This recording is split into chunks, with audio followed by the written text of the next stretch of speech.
இன்றைக்கி நம்ம பார்க்க போகிறது அதிரசம் மாதிரி உள்ள ஒரு இனிப்பு பலகாரம் எப்படி செய்வது அப்படிங்கிறத பற்றி தான். முதல்ல நம்ம வெல்லத்தை நல்லா உருக்கி எடுத்துக்கணும்.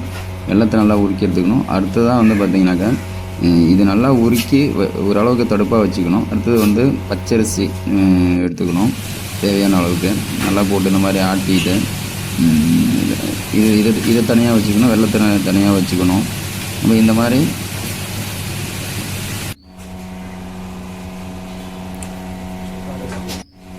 அப்போ நம்ம ஏற்கனவே இப்போ அரிசியை ஆட்டி வச்சுருக்கோம்ல, அதில் கொண்டு போயிட்டு இந்த வெல்லத்தை உருக்குன்னு அந்த தண்ணியை கொண்டு போய் அதில் ஊற்றிட்டு கொஞ்சம் மைதாவை போட்டுக்கணும் தேவையான அளவுக்கு. அந்த வெல்லத்தில் பார்த்திங்கனாக்கா ஏலக்காய் இந்த மாதிரிலாம் மிக்ஸ் பண்ணிக்கணும். ஏலக்காயை அந்த வெல்லத்தை கூடயே போட்டு கொதிக்க வச்சிங்கன்னா நல்லாயிருக்கும் அப்படிங்கிற மாதிரி தோணுது. இந்த மாதிரி அதுக்கான தேவையானதெல்லாம் போட்டுக்கணும். உப்பு கொஞ்சமாக போட்டால் போதும். இது நீங்களும் வீட்டில் செய்யணுன்னா உங்களுக்கு எவ்வளோ தேவையோ ட்ரை பண்ணி பாருங்கள். தெரியாத நபர்களுக்கு இது ஒரு பயனுள்ளதாக இருக்கும் அப்படிங்கிற மாதிரி தோணுது. இது நம்ம சின்ன மிளகு சீரகம், பெரிய மிளகு சீரகம் ரெண்டுமே போடுறாங்க. இது பார்த்திங்கன்னா மைதாவை தான் போட்டுறாங்க. மைதாவை போட்டு நல்லா கிண்டி எடுத்துகிட்டு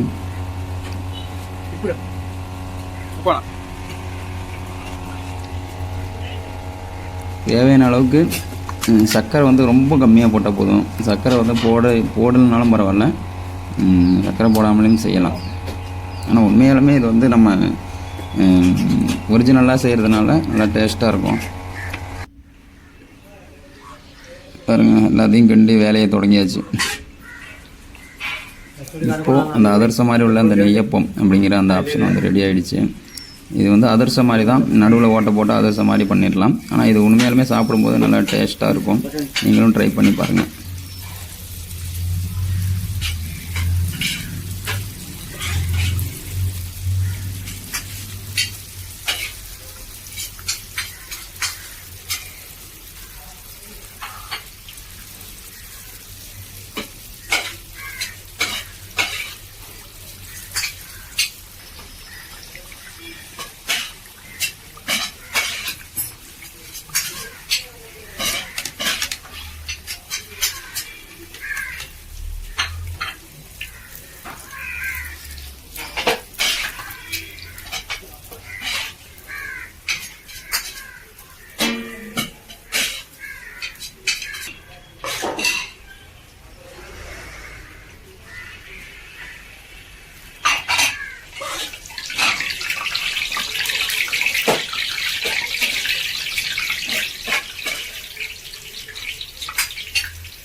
Ini tak tak.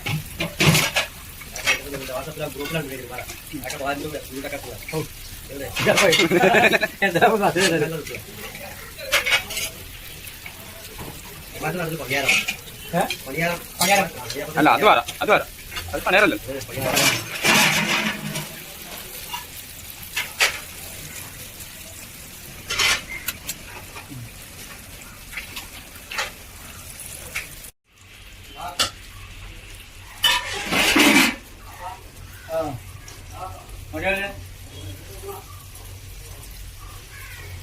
കുമാറിന്റെ പണി നമുക്ക് ഇത് കിട്ടും ഇത് 40 നോക്കാം ജേ 40 അങ്ങനത്തെ